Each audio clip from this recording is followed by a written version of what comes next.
ഞങ്ങളുടെ ഇൻഫർമേഷൻ ടെക്നോളജിയിലെ മൂന്നാമത്തെ പ്രൊജക്റ്റാണ് twin tower. ഈ ട്വിൻ ടവർ ഇത്രയും വലുത് ഇവിടെ പണിതാൽ അതിനുള്ള കമ്പനികൾ വരുമോ എന്ന സംശയം ഒരുപാട് ആളുകളുണ്ടായിരുന്നു. ഞാൻ ലോകത്തിലെവിടെ ചെന്നാലും ആദ്യം നോക്കുന്നത് 4 കാര്യങ്ങളിലാണ്.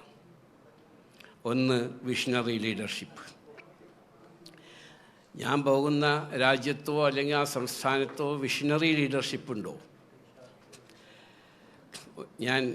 ഞങ്ങളൊരുമിച്ച് ഞാനും ബഹുമാനപ്പെട്ട മന്ത്രിയും രാജീവും കൂടി കഴിഞ്ഞ പ്രാവശ്യം ഡാവോസിലെ വേൾഡ് എക്കണോമിക് കോൺഫറൻസിൽ പോവുകയുണ്ടായി. അങ്ങനെ വേൾഡ് എക്കണോമിക് കോൺഫറൻസിൽ അദ്ദേഹം സംസാരിച്ചു കൊണ്ടിരുന്നപ്പോൾ ഞാനും ഉണ്ടായിരുന്നു. അവിടുത്തെ ഇൻവെസ്റ്റേഴ്സ് ചോദിച്ചത്, what is the political consensus? Political consensus ഉണ്ടോ നിങ്ങൾ വരുന്ന സ്റ്റേറ്റിൽ നിന്നാണ് ചോദ്യം. അദ്ദേഹം അതിന് മറുപടി പറഞ്ഞു, ഞങ്ങൾ ഒപ്പോസിഷനും ഇപ്പോൾ ഭരിക്കുന്ന പാർട്ടിയും ഡെവലപ്മെൻറ്റിൽ ഞങ്ങൾ ഒന്നാണ്. സ്റ്റേറ്റിൻ്റെ ഡെവലപ്മെൻറ്റ്, ഫ്യൂച്ചർ ജനറേഷന് ജോലി കൊടുക്കുക, അത് ഞങ്ങൾ ഒന്നാണ്, അത് ഞങ്ങൾ വ്യത്യാസമില്ല എന്ന് അദ്ദേഹം ഓർമ്മിക്കുന്നുണ്ട്. അതിനുശേഷം ഞാൻ പറഞ്ഞു, കേരളത്തെ സംബന്ധിച്ച് ഒരു പക്ഷേ നിങ്ങളത് ചോദിക്കും. ഞാൻ നേരത്തെ പറഞ്ഞ മാതിരി ഞാൻ ഒരു കച്ചവടക്കാരൻ അല്ലെങ്കിൽ ഒരു ബിസിനസ്സുകാരൻ അല്ലെങ്കിൽ ഒരു വ്യവസായി എന്നൊക്കെ പറഞ്ഞിട്ടുണ്ടെങ്കിൽ തന്നെ ഞാൻ നോക്കുന്നത് വിഷണറി ലീഡർഷിപ്പ് ഉണ്ടോ. 2, ആ രാജ്യത്തിൻ്റെയോ സ്റ്റേറ്റിൻ്റെയോ എക്കണോമി സ്ട്രോങ് ആണോ. 3, റോ മെറ്റീരിയൽസ് അവൈലബിൾ ആണോ, അതിൽ ഫ്യൂച്ചർ ഗ്രോത്ത് ഉണ്ടോ. ഈ കാര്യങ്ങളാണ് ഞാൻ നോക്കാറ്. അപ്പോൾ ഒരു പൊളിറ്റിക്കൽ കൺസെൻസസ് നമ്മുടെ സ്റ്റേറ്റിൽ എപ്പോഴും ഉണ്ട് എന്നുള്ളതിൻ്റെ തെളിവാണ് ഇവിടെ ബഹുമാനപ്പെട്ട ദീർഘവീക്ഷണമുള്ള കേരളത്തിൻ്റെ മുഖ്യമന്ത്രിയും അതുപോലെ പ്രതിപക്ഷ നേതാവ് ഒരുമിച്ചോടിരിക്കുന്നത്, അതുപോലെ കുഞ്ഞാലിക്കുട്ടി സാഹിബ് ഇരിക്കുന്നത്, അതുപോലെ ബഹുമാന്യനായ രാജീവ് ചന്ദ്രശേഖർ അവർകളും ഇരിക്കുന്നത്. ദാറ്റ് മീൻസ് ഡെവലപ്മെൻറ്റാണ്. എന്ന് ഞാൻ അന്ന് ഉദാഹരണം പറഞ്ഞു. കെ കരുണാകരൻ കേരള മുഖ്യമന്ത്രിയായിരുന്ന കാലഘട്ടത്ത് ആരംഭിച്ച കൊച്ചിൻ എയർപോർട്ട്, അതിൻ്റെ എല്ലാ സഹായവും സഹകരണവും തന്ന് ഉദ്ഘാടനം ചെയ്തത് ബഹുമാനപ്പെട്ട ഇ.കെ. നായനാർ അവർകളാണ്. അതാണ് പൊളിറ്റിക്കൽ കൺസെൻസസ്. ഒരുപാട് ഉദാഹരണങ്ങൾ പറയാനുണ്ട്. ഇപ്പോൾ ഇവിടെ ജിം ഇൻവെസ്റ്റേഴ്സ് കോൺഫറൻസ് നടത്തി. അതിൽ ബഹുമാനപ്പെട്ട മുഖ്യമന്ത്രി ഉദ്ഘാടനം നിർവഹിച്ചതിന് ശേഷം പ്രതിപക്ഷ നേതാവ് പറഞ്ഞു, we are support the investors to our state. അത് നമ്മുടെ ഫ്യൂച്ചർ ഡെവലപ്മെൻറ്റിന് ആവശ്യമാണ്. ഇന്ത്യ ബഹുമാനപ്പെട്ട പ്രധാനമന്ത്രി ശ്രീ നരേന്ദ്രമോദിയുടെ കീഴിൽ 5 ട്രില്യൺ എക്കണോമിയിലേക്ക് പോയിക്കൊണ്ടിരിക്കുകയാണ്. അപ്പോൾ Indian economy is very strong, that everybody should admit. അപ്പോൾ വിഷണറി ലീഡർഷിപ്പുണ്ട്, കേരളത്തിലുമുണ്ട്, ഇന്ത്യയിലുമുണ്ട്. ഇൻവെസ്റ്റ്മെൻറ്റിന് പറ്റിയ ക്ലൈമറ്റാണ്. പിന്നെ കേരളം അതിന് പറ്റുമോ എന്നാണ് എന്നോട് ചോദിച്ചത്. അപ്പം ഞാൻ പറഞ്ഞു, 20 കൊല്ലം മുമ്പ് ഇന്ത്യയിലെ ഏറ്റവും വലിയ ഷോപ്പിംഗ് മാൾ അന്ന് കൊച്ചിയിൽ പണിതപ്പോൾ എല്ലാവരും എൻ്റെ ഫൈനാൻസ് ഡിപ്പാർട്ട്മെൻറ്റ് വരെയും പറഞ്ഞു, ഇതിവിടെ നടക്കില്ല, കേരളമാണ് വലിയ പ്രശ്നമാണ്, അങ്ങനെയാണ് ഇങ്ങനെയാണ്. എന്ന് വെച്ചാൽ ഈ പ്രശ്നം ഉണ്ടാക്കുകയും ഇവിടെ നിന്ന് വന്നവരെ ഓടിക്കാൻ വേണ്ടി മാത്രം കുറേ മീഡിയ യൂട്യൂബേഴ്സ് ഉണ്ട്. നല്ല നല്ല മീഡിയക്കാരല്ല പറയുന്നത്, ഈ ചെറിയ ആൾക്കാർ. അതിൻ്റെ അഡ്വക്കേറ്റ് സുരേഷ് കുമാർ സാറുണ്ട്, മൂപ്പര് ഒരുപാട് കേസ് എനിക്ക് വേണ്ടി അറ്റൻഡ് ചെയ്ത അദ്ദേഹമാണ്. അപ്പോൾ ആവശ്യമില്ലാത്ത കേസുകൾ കൊടുക്കുക.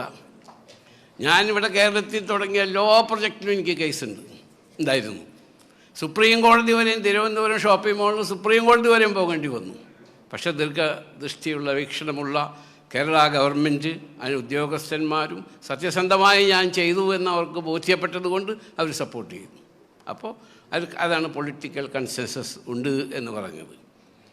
ഞാൻ എൻ്റെ ബൊൾഗാട്ടിയിലെ പ്രൊജക്റ്റ് വന്നപ്പോൾ എന്തോരേ എതിർപ്പായിരുന്നു എന്നറിയോ. പക്ഷേ ബഹുമാനപ്പെട്ട മുഖ്യമന്ത്രി അന്ന് പാർട്ടി സെക്രട്ടറി കൂടിയായിരുന്നു. അദ്ദേഹത്തിൻ്റെ സഹായം എനിക്കൊരിക്കലും മറക്കാൻ സാധ്യമല്ല. അതുപോലെ അന്ന് മുഖ്യമന്ത്രി ഉമ്മൻചാണ്ടി അവർകളായിരുന്നു. അദ്ദേഹത്തിൻ്റെയും വി.ഡി. സതീശനടക്കമുള്ള പാർട്ടിയുടെയും സഹായം എനിക്ക് മറക്കാൻ സാധ്യമല്ല. ആയതുകൊണ്ടാണ് ഇന്ന് വേൾഡിലെ എല്ലാ കോൺഫറൻസുകളും ഇപ്പോൾ കൊച്ചിയിലേക്കാണ് നോക്കിക്കൊണ്ടിരിക്കുന്നത്. കാരണം എന്താണെന്ന് വെച്ചാൽ ക്ലൈമറ്റ്, ജനങ്ങൾ, ഇവിടുത്തെ ആളുകൾ. അപ്പോൾ ഇത് തുടങ്ങിയപ്പോൾ എന്നോട് പറഞ്ഞു ഇതിങ്ങനെ നടക്കുമോ എന്ന്. കാരണം 115 ഉറുപ്പിക പെർ സ്ക്വയർ ഫീറ്റിനാണ് ബാംഗ്ലൂർ.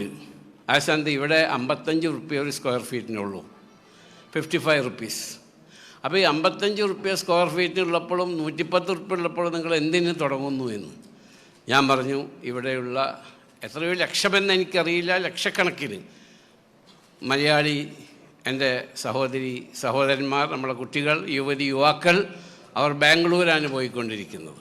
അപ്പോൾ ആ ബാംഗ്ലൂരിലേക്ക് ഡെയിലി ബസ്സും കാറും അതുപോലെ ട്രെയിനും ഫ്ലൈറ്റും ഒക്കെ ഫുള്ളാണ് ബാംഗ്ലൂരിലേക്ക്. അവർ ഇവിടെ വന്ന് ജോലി ചെയ്യും. ഇത് സമ്പാദ്യത്തിനുള്ള മാർഗമല്ല, പക്ഷേ ഇത് കുറേ ആളുകൾക്ക് 10-30,000 നമ്മുടെ അടുത്ത തലമുറയ്ക്ക് ജോലി കിട്ടാൻ വേണ്ടിയിട്ടാണ്. അപ്പോൾ അവിടെ 110 ഉറുപ്പിക പെർ സ്ക്വയർ ഫീറ്റ്, ഇവിടെ 55 ഉറുപ്പിക. അപ്പോൾ അത് 20 കൊല്ലം കൊണ്ട് ഇത് മുതലാവില്ലെങ്കിൽ അവിടെ 10 കൊല്ലം കൊണ്ട് ബാംഗ്ലൂർ തുടങ്ങിയാൽ മുതലാവും. പക്ഷേ എന്നിരുന്നാലും ഈ 35,000 ആളുകൾക്ക് ജോലി കൊടുക്കുക എന്നത്, അതിനുള്ള സാഹചര്യം ഉണ്ടാക്കി കൊടുക്കുക എന്നത്. പിന്നെ ഞാൻ എൻ്റെ ഒരു പുതിയ ടെക്നോളജിയാണ് ഇതിൽ ഉപയോഗിക്കുന്നത്, മാർക്കറ്റിംഗ്. ഈ IT ടവറിൻ്റെ മാർക്കറ്റിംഗ് ഞാൻ തന്നെ ചെയ്യാൻ പോകുന്നു എൻ്റെ സ്റ്റാഫുകളോടുകൂടി. ഞാൻ 20 കൊല്ലം മുമ്പ്, 1 മിനിറ്റ് കൊണ്ട് അവസാനിപ്പിക്കുക CM, ഞാൻ ഒറ്റ മിനിറ്റ്. ഞാൻ ഒരു 20 കൊല്ലം മുമ്പ് അബുദാബിയിൽ അൽ വഹദ മാൾ എന്ന് പറഞ്ഞിട്ട് ഷോപ്പിംഗ് മാൾ, ഇപ്പോഴും അതെൻ്റെ തന്നെയാണ്, ഞങ്ങൾ നടന്നുകൊണ്ടിരിക്കുകയാണ്. അപ്പോൾ അവിടെ ഒരു കോഫി ഷോപ്പ് വേണം.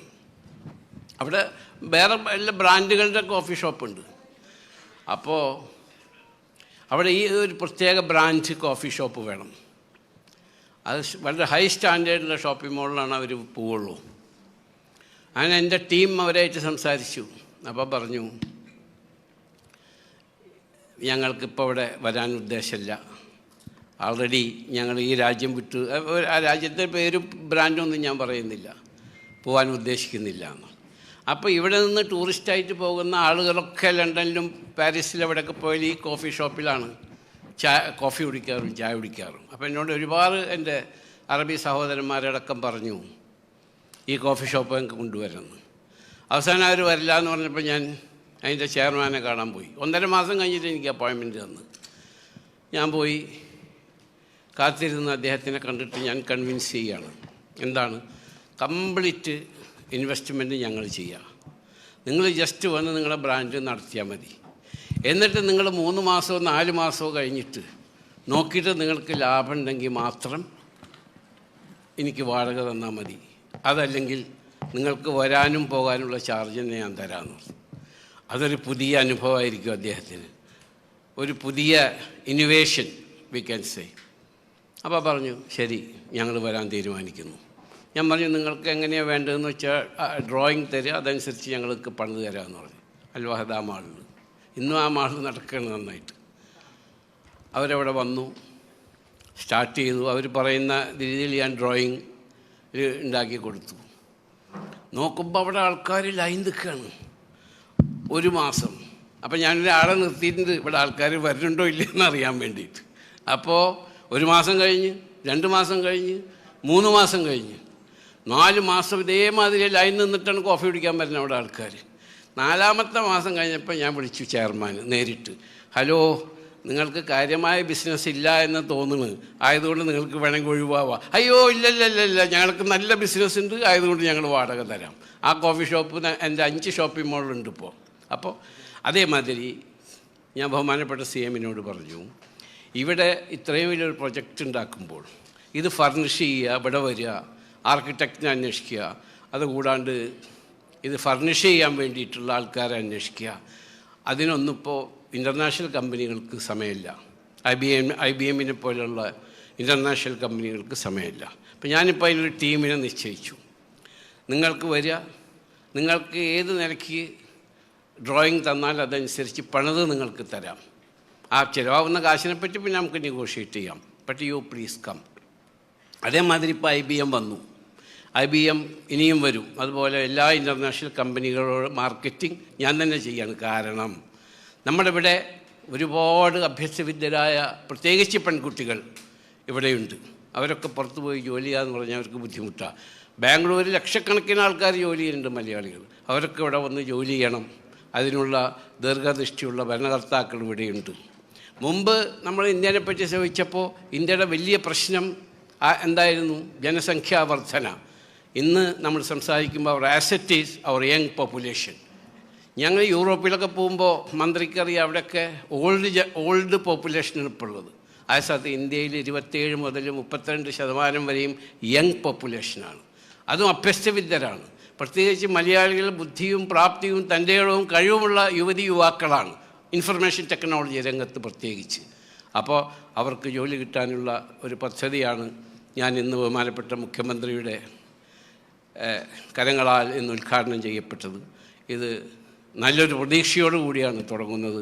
ഇതിന് ഇവിടെ വന്ന എല്ലാവർക്കും എൻ്റെ ഹൃദയത്തിൻ്റെ അടിത്തട്ടിൽ നിന്ന് നന്ദിയും സ്നേഹവും പ്രകടിപ്പിക്കുകയാണ്. ശ്രീനാരായണ ഗുരുദേവൻ പറഞ്ഞു, ഭിക്ഷയോ ദാനമോ കൊടുക്കുന്നതിനേക്കാൾ തൊഴിലുകൾ കൊടുക്കുന്നത് ഉത്തമമാണ്. ഭിക്ഷ വാങ്ങുന്നത് ദാരിദ്ര്യം വർദ്ധിപ്പിക്കും, ദാനം വാങ്ങുന്നത് അഭിമാനം നശിപ്പിക്കും. ശ്രീനാരായണ ഗുരുദേവൻ പറഞ്ഞതാണ്. അപ്പോൾ അതിനുള്ള സൗകര്യമാണ് ഇപ്പോൾ നമ്മൾ ഉണ്ടാക്കി കൊടുക്കുന്നത്. ഞങ്ങളുടെ പ്രവാചകനും അത് തന്നെയാണ് പറഞ്ഞത്. ആളുകൾക്ക് ജോലി കൊടുക്കുക, അവർക്ക് ജീവിക്കാനുള്ള സാഹചര്യം ഒരുക്കി കൊടുക്കുക. അതിൽ എല്ലാവരെയും ഞാനും അതിനൊരു ഭാഗവാക്കാണ്. ദൈവം നമ്മളെല്ലാവരെയും അനുഗ്രഹിക്കട്ടെ. പ്രത്യേകിച്ച് ബഹുമാനപ്പെട്ട മുഖ്യമന്ത്രി 32 കൊല്ലമായിട്ടുള്ള ഞങ്ങളുടെ ബന്ധമാണ്, 32 years. ആ ബന്ധം ഇന്നും അതേമാതിരി നിലനിൽക്കുകയാണ്. അദ്ദേഹത്തിന് ആരോഗ്യത്തിനും ആയുസ്സിനും ഇവിടെയുള്ള എല്ലാവർക്കും, പ്രത്യേകിച്ച് പ്രതിപക്ഷ നേതാവ് രാജീവ് ജി അടക്കമുള്ള എല്ലാവർക്കും ദൈവം അനുഗ്രഹവും ആരോഗ്യവും ആയുസ്സും ആരോഗ്യത്തോടു കൂടി ആയുസ്സും പ്രദാനം ചെയ്യട്ടെ എന്ന് പ്രാർത്ഥിച്ചുകൊണ്ട് അവസാനിപ്പിക്കട്ടെ. ജയ് ഹിന്ദ്.